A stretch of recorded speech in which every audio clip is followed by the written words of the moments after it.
National Weather Service in Sterling, Virginia has issued a special marine warning for Tidal Potomac from Cobb Island, Maryland to Smith Point, Virginia, Tidal Potomac from Indian Head to Cobb Island, Maryland, until 8 p.m.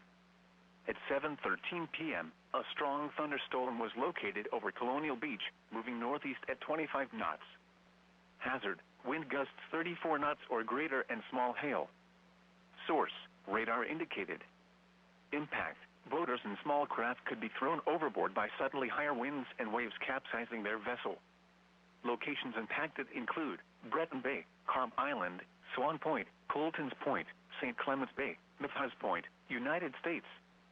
301 Nice Memorial Bridge, Westmoreland State Park, Wicomico River, Nanjemoy Creek, Port Tobacco River and Pope's Creek. Move to safe harbor until hazardous weather passes.